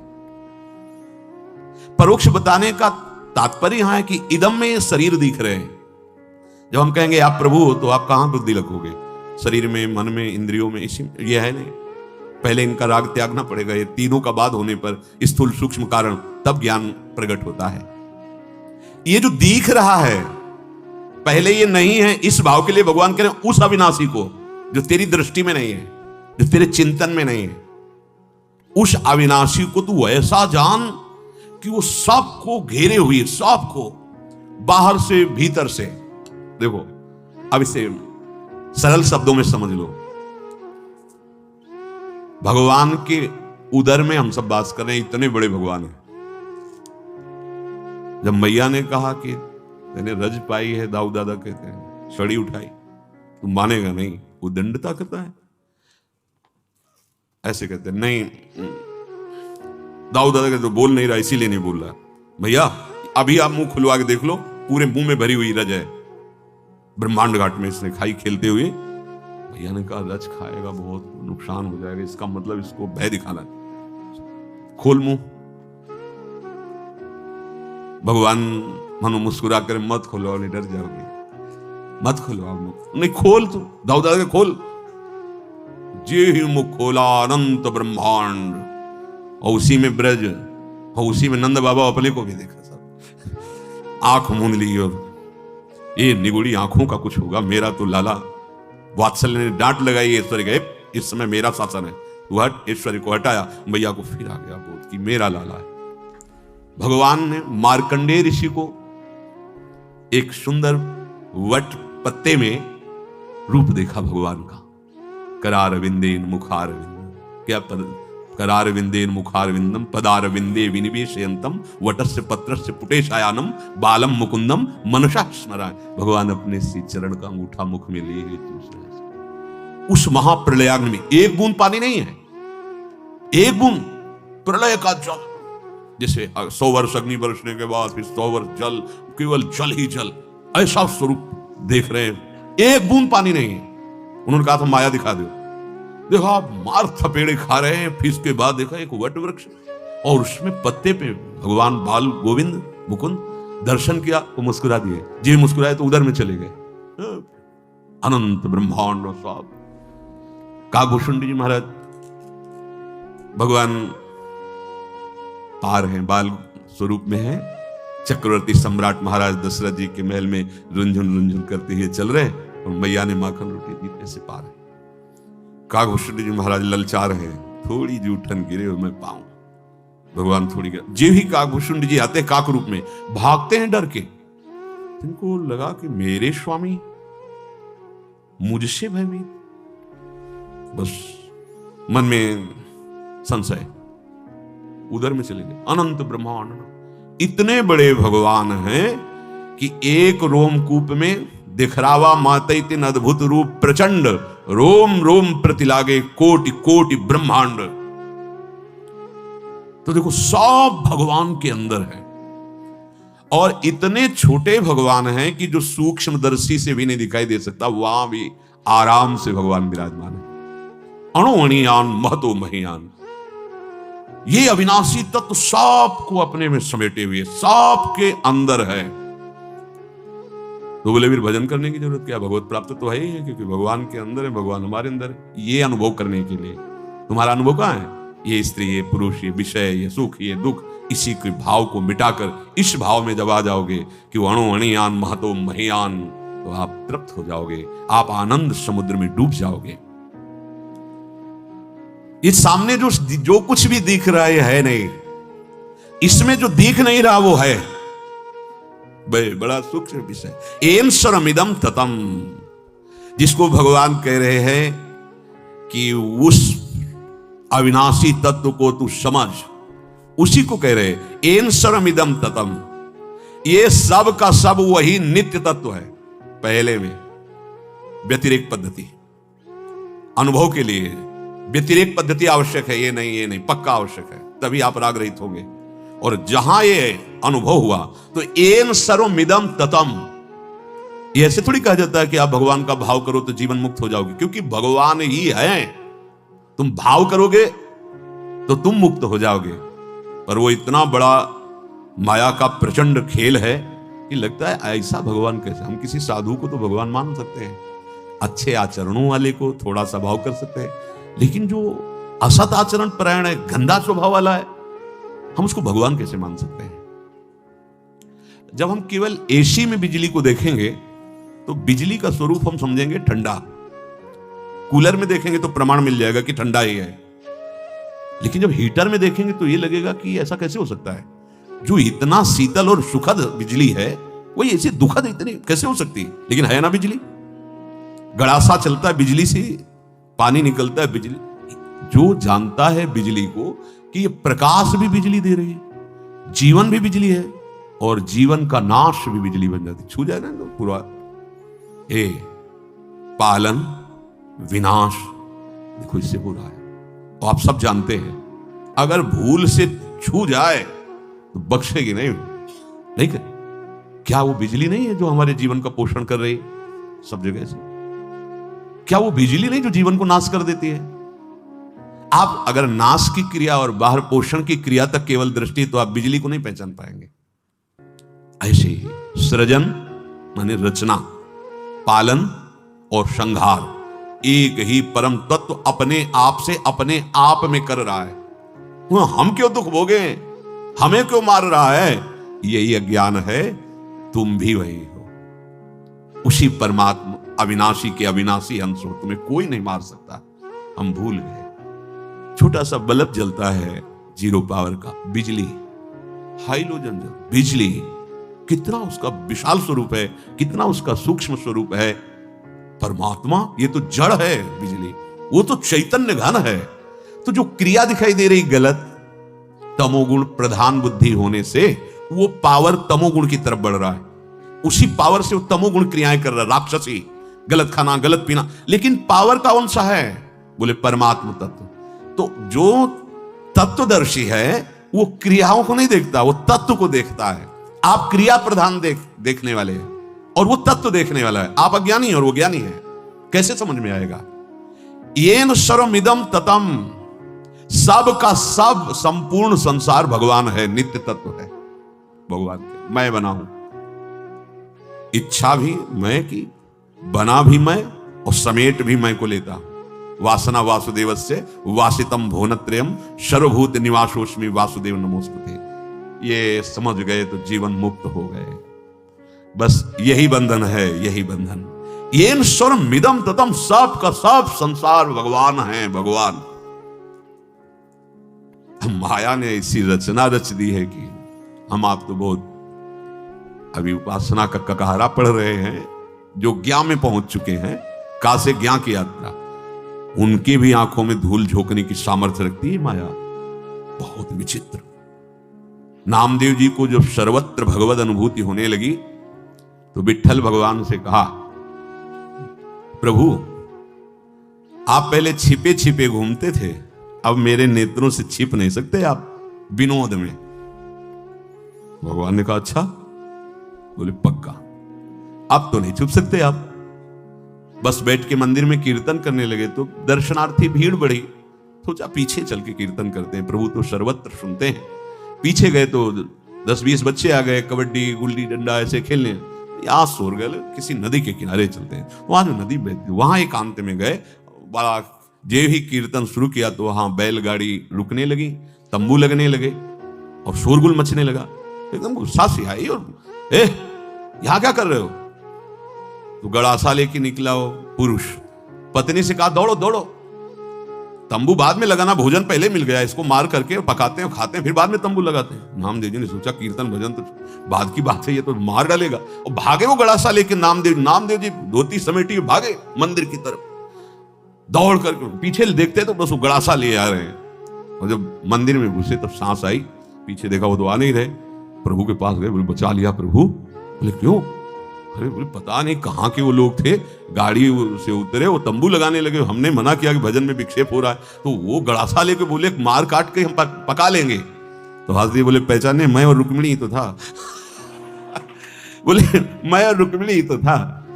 बोले प्रभु बस समझ गए कि आप अगर दिखाना चाहो तो सब में भगवत दर्शन हो सकते हो, आप ना दिखाना चाहो तो नहीं। किसी के साथ वो ऐसा जगन नाटक वही भवा, ऐसा लीला बिहारी है, भाग पड़े नामदेव जी सिद्ध महापुरुष, भाग पड़े मंदिर में आके चैन मिली। एन सर्वमिदं ततम, जैसे लोहे से बने हुए जितने भी अस्त्र शस्त्र हैं उनके नाम रूप अलग हैं, चाकू छुरी तलवार आदि आदि, लेकिन सब में लोहा है। स्वर्ण से बने हुए आभूषण सब में सोना है। जैसे बर्फ कितने प्रकार से है लेकिन सब में वही पानी विराजमान, जल व्याप्त है, ऐसे ही सब कुछ भगवान स्वयं बने हुए हैं। ये अज्ञानी समझ में नहीं आएगा, फिर प्रश्न खड़ा हो जाएगा, सब कुछ भगवान कैसे हो सकते हैं? क्योंकि अज्ञान है। अभी आपको जड़ वस्तुएं दिखाई देंगी, चैतन्य वस्तुएं दिखाई देंगी, लेकिन परम चैतन्य घन प्रभु की दृष्टि नहीं है। वो जब दिव्य दृष्टि आ जाती है भजन के बल से, तो जित देखो तित श्याममय। गोस्वामी जी को सिय राम मैं सब जग जानी, करो प्रणाम जोरि जुग पानी। आह कैसी दृष्टि प्राप्त हुई, जड़ चैतन्य नहीं रहा, अब केवल श्यामा श्याम रहे, केवल सिया राम रहे। अलग अलग महापुरुषों ने जो भाव किया, संपूर्ण सृष्टि को उसी भाव में देखा। विनाश मव्य यस्यास्य न कश्चित कर्तु मर्हति। जो आप हैं अविनाशी हैं, आपका विनाश करने की सामर्थ्य किसी में नहीं है, कोई नहीं आपको मार सकता। ये जो मरने मारने की वृत्ति है अज्ञान और शरीर तक है, मैं में नहीं। जो स्वरूप है, जो आत्म तत्व है, वो अविनाशी है। उस अविनाशी का मारने में, विनाश करने में कोई समर्थ नहीं, और इस विनाशी शरीर को बचा लेने में कोई समर्थ नहीं। ये बात जब समझ में आ गई दोनों की, तत्वदर्शी ही देखता है, तो फिर बात आनंद की धारा में बदल जाएगी। हम विनाशी के बचाने का इतना प्रयासरत हैं, ये बस अमर हो जाए, और अपने अमर स्वरूप को भूल गए हैं, कभी सुखी नहीं हो सकते। ये बंधन बहुत दृढ़ है। व्यवहार में हम कहते हैं ये मनुष्य है, ये पशु है, ये वृक्ष है, ये मकान है, पर विचार करो ये मकान, ये वृक्ष, ये मनुष्य कैसे हुआ? तो जब विचार करते हुए क्रम से चले जाओगे तो सीधे भगवान पे पहुंच जाओगे। भगवान के सिवा ये जो कुछ आप देख रहे हैं, ये स्वयं भगवान बने हुए हैं। पर पहले राग रहित होने के लिए ये नहीं है, ये सिद्धांत रखा गया है। ये सब कुछ पहले नहीं था, बाद में भी नहीं रहेगा, बीच में भास रहा है। पहले भगवान थे, बीच में आए और बाद में भी वही रहेंगे, उनके सिवा कोई नहीं। अंतवंतई में देहा नित्यस्योक्ताः शरीरिणः अनाशिनो प्रमेयस्य तस्माद्युध्यस्व भारत। हे भारत अर्जुन, अविनाशी जानने में ना आने वाला है। ये बोले हमें ब्रह्म प्राप्त हो गया है, असत भाषा नहीं समझ में आएगी। ब्रह्म अलग है और आप नहीं, गलत। मुझे आत्मा का ज्ञान हो गया है, गलत, अज्ञानी बोल रहा है। मुझे अलग, आत्मा मतलब वो दृश्य है जिसे आप अपनी इंद्रियों से जान लेंगे, देख लेंगे। जहां मन और बुद्धि का प्रवेश ही नहीं है, वो आप है। इसलिए आप अपने को नहीं जान पा रहे, क्योंकि आप जानना चाहते हैं मन बुद्धि से। मन बुद्धि का जहां प्रवेश ही नहीं है, अपने आप से अपने आप को जाना जाता है, तभी तो बहुत कठिन है। पर अगर आप भगवान नाम जप करने लगे, पापाचरण छोड़ दें, भगवद आश्रित हो जाएं, तो बिना प्रयास के स्तब्धो भवति मत्तो भवति आत्मा रामो भवति, अपने आप स्वरूप का बोध हो जाएगा। इस आत्मा के जो देह हैं, ये अंत वाले कहे गए हैं, इसलिए उठो और युद्ध करो। अपनी दिनचर्या, अपने कर्तव्य में प्रमाद मत करो। शरीर को सुखी करने की चेष्टा आराम विश्राम की भावना से बहुत बढ़िया अवसर मिला है। अपने कर्तव्य को ईमानदारी से करो, उठो। तस्मात् युध्यस्व भारत, इसलिए युद्ध कर। युद्ध का तात्पर्य कर्तव्य कर्म। तुम्हें जो कर्तव्य मिला उसमें प्रमाद मत करो। जो भी कर्तव्य कर्म मिला है जरूर जरूर करो। ये जो कार्य करते हुए अशांत हैं, घबरा रहे हैं, दुखी हैं, चिंतित हैं, अधर्म कर रहे हो अपने कर्तव्य में, पक्का आपको जो सेवा मिली है, जो पद मिला है, जो कर्तव्य मिला है, आप उसमें गलती कर रहे हो।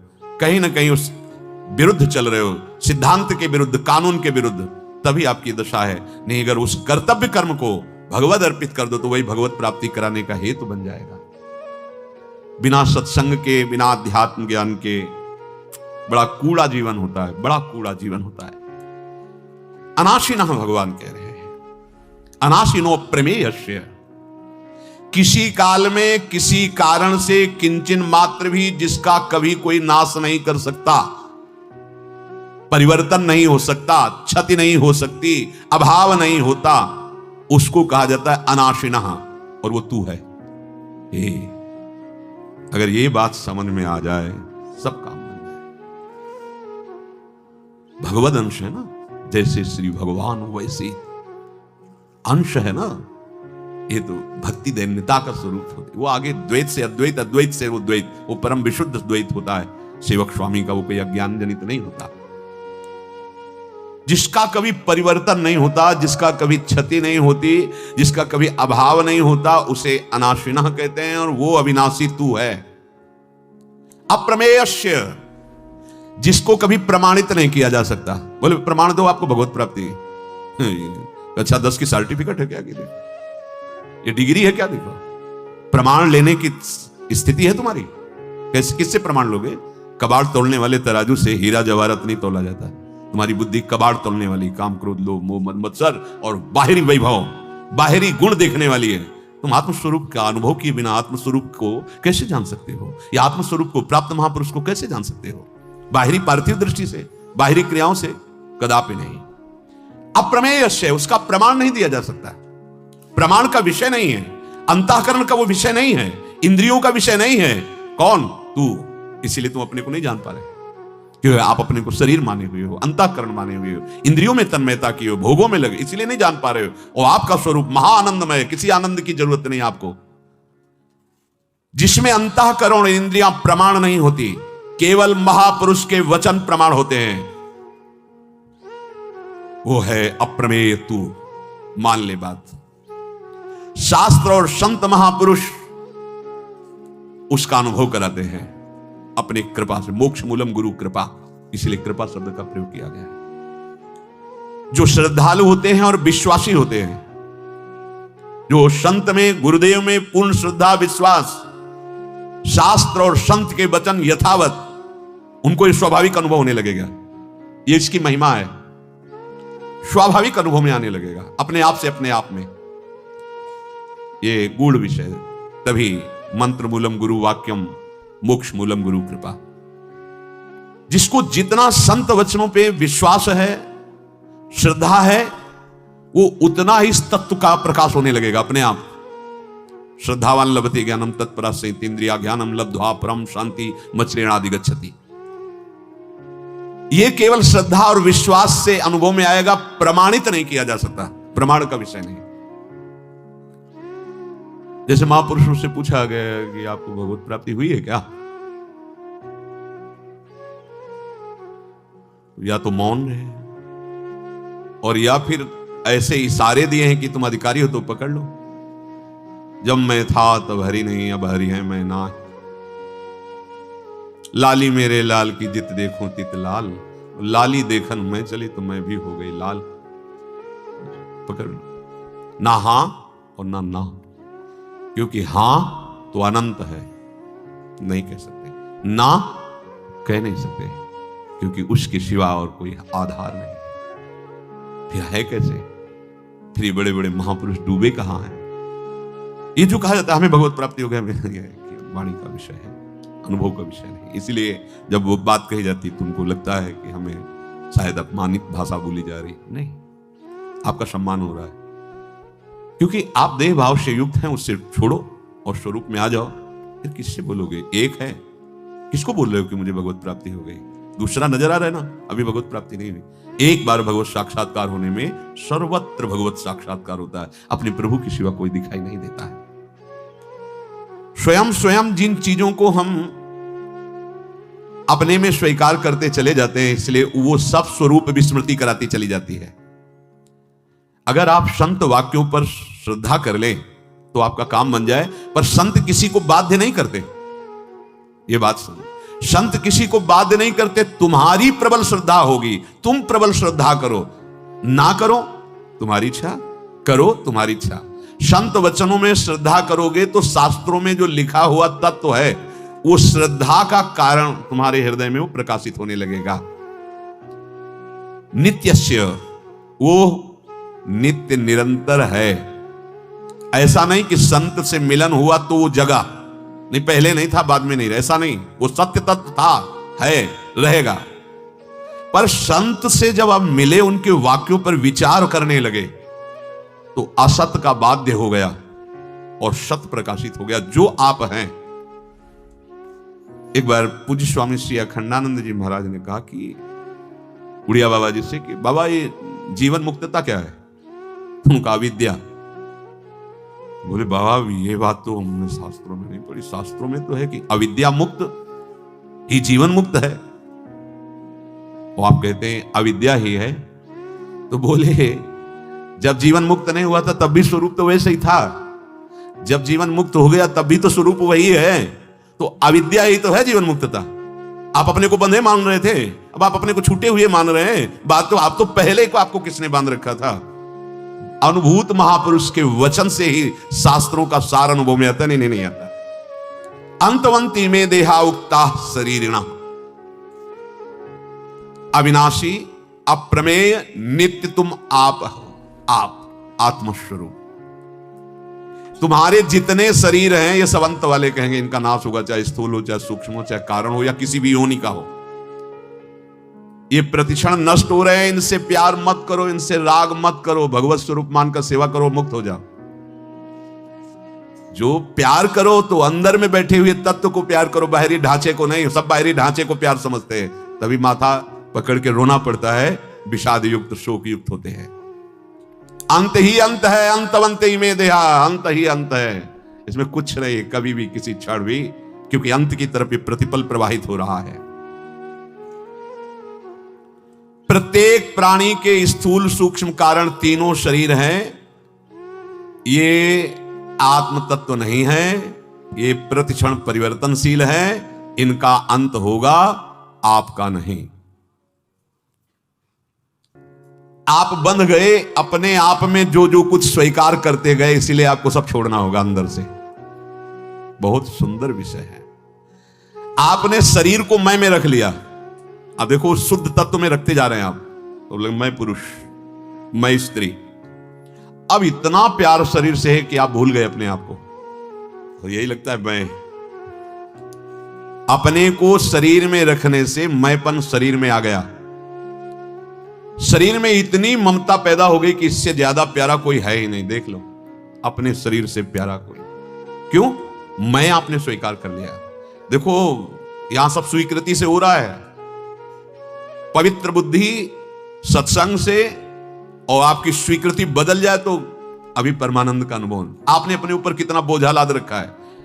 मैं में जहां शरीर भाव आपने जोड़ दिया तो अभी आ गया, देखो मिल गया शरीर। मैं स्वयं जिन जिन चीजों में अपने आप को रखते चले गए, ये मैं उसमें स्थापित होता चला गया, स्वीकृति। और जैसे जैसे ये मैं स्वीकृति करता गया, वैसे वैसे आप बुरा फंसते गए। देखो पहले शरीर में, अब धन में रख दिया तो मैं धनी, राज्य में रख दिया तो मैं राजा, विद्या में रख दिया तो मैं विद्वान, बुद्धि में रख दिया मैं बुद्धिमान, शरीर में रखा तो मैं गोरा काला स्त्री पुरुष शरीर। यह है तुम्हारा बंधन, तुम्हारे द्वारा किया हुआ, ये तुम ही से छूटेगा। इसलिए भगवान कहते हैं अपने आप से अपना उद्धार कीजिए। जिन जिन वस्तुओं को, व्यक्तियों को, स्थानों को मैं में रखता गया, उन उन चीजों में मेरापन दृढ़ होता गया। देखो कैसी अज्ञानता है। खेत की मेड़ इतनी उससे हल से कट गई या खुरपी से कट गई, अस्त्र जो किसानी के हैं, लाठी चल गई, मर गए। एक मरा, दूसरा जेल, खेती वैसे ही पड़ी। ए देखो ना, मैं को जहां रख दिया, सारा का सारा खेल। यह अध्यात्म भगवान की कृपा से सुनने को मिल रहा है, भगवान की कृपा से समझ आएगा और भगवान की कृपा से स्वीकृति होगी। मैं को कुटुंब में रख दिया तो कुटुंब मेरा। जैसे फसल चौपट हो गई किसान की, तो शरीर नाश के लिए तैयार हो गया। विद्या में रख दिया, विद्या में उत्तीर्ण नहीं हुआ तो शरीर नष्ट करने के लिए। किसी शरीर में रख दिया, वो शरीर हमें नहीं मिला तो शरीर नष्ट करने के लिए तैयार हो गया। एकदम घाटा लग गया करोड़ों का, तो डिप्रेशन में पहुंच गया। शरीर न, देखो देखो मैं का चमत्कार, जहां जहां रख दिया, जहां जहां रख दिया वहां वहां तुम बंध गए। बांधा किसने? आपने स्वयं अपने आप को। जड़ता के साथ, संसार के साथ, ये जड़, सब कुछ जड़ है। चैतन्य घन परमात्मा, उसके अंश के सिवा सब जड़ है। जड़ता के साथ जितना मैं जोड़ते चले गए, वो मेरा बनता चला गया और यही तुम्हारी दुर्गति का कारण बन गया। तात्पर्य है कि शरीर, जड़ संसार बिल्कुल अलग, मैं बिल्कुल अलग। मैं में कभी विकार पैदा नहीं हो सकता और शरीर कभी निर्विकार नहीं हो सकता। मैं कभी विनाश को प्राप्त नहीं हो सकता और शरीर कभी अविनाशी नहीं हो सकता। ये मिटेगा। विवेक को महत्व दो। विकार आप में नहीं, आपकी स्वीकृति में है। ये तत्काल सुखी होने का उपाय है। बस समझ जाए कि ये विकार मेरे में नहीं आ रहे। ये शरीर, अंतःकरण, इतना विचार कहां रह गया? इतनी अपवित्र बुद्धि हो गई है कि मैं भोगता, मैं करता।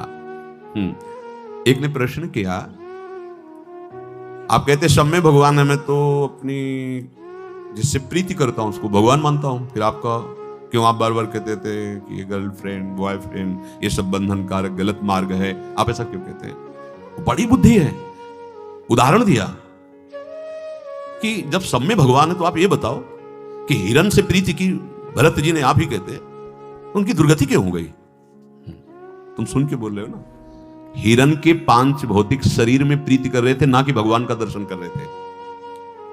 और हम भी यही आपको चेतना में लाना चाहते हैं कि तुम जिससे प्रेम कर रहे हो 5 भौतिक ढांचे से कर रहे हो, ये तुम्हारी दुर्गति का कारण बनेगा। अंदर बैठे तत्व को तुम नहीं जानते हो, इसलिए तुम्हारी प्रीति नहीं है, वो राग है, तुम्हारी दुर्गति कर देगा। अब उस बिना भजन किए, बिना पवित्र बुद्धि के आप अगर संतों की बात जान गए तो महान ना हो गए। ये कितनी बुद्धि है लोगों में, प्रयोग सही नहीं है। कितनी शक्ति है, प्रयोग सही नहीं है, प्रयोग गलत है। जड़ता के साथ जितना जितना मैं आप जोड़ते गए सब मेरा बनता गया और वही तुम्हारी दुर्गति का कारण हो गया। जो विवेक का आदर देते हैं वो पंडित हो जाते हैं, ज्ञानी हो जाते हैं। इसीलिए भगवान ने कहा था नानु शोचंती पंडिताहा, जो ज्ञानी होते हैं वो शोक नहीं करते हैं। क्यों? क्योंकि अविनाशी का कोई विनाश नहीं कर सकता, विनाशी को कोई बचा नहीं सकता, प्रतिपल वो विनाश को जा रहा है। तस्मात् युद्धस्व, भगवान आदेश करते हैं, इसलिए खड़ा हो जा और अपने कर्तव्य का पालन कर। जो कहा जा रहा है उसका पालन कर। भगवान कह रहे मेरे वचनों पर ध्यान दो, अपने कर्तव्य का पालन कर। किसी भी दृष्टि में तू शोक करने योग्य नहीं है। श्री भगवान कह रहे येनम वेत्ति हंतारम यश्चैनम मन्यते हतम उभौ तौ न विजानीतो नायम हंति न हन्यते। बड़े अमृत में वचन है भगवान के। इस अविनाशी आत्मा को मारने वाला कोई है ही नहीं।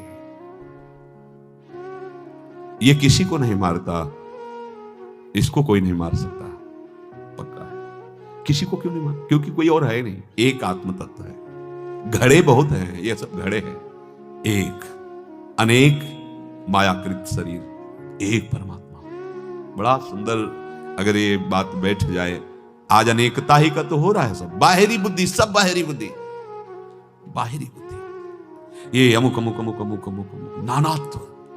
भाई ये जितने लड़ाई झगड़े हो रहे हैं, जितने राग द्वेष हो रहे हैं, कोई भी हो, किसी भी मार्ग का हो, वो सत्य को नहीं जानता, इसलिए होता है। इसीलिए श्री भगवान के श्री मुख से निकला हुआ श्लोक है, बहुनाम जन्मनावंते ज्ञानवान माम प्रपद्यते वासुदेवा सर्वमिति सब आत्मा सुदुर्लभा।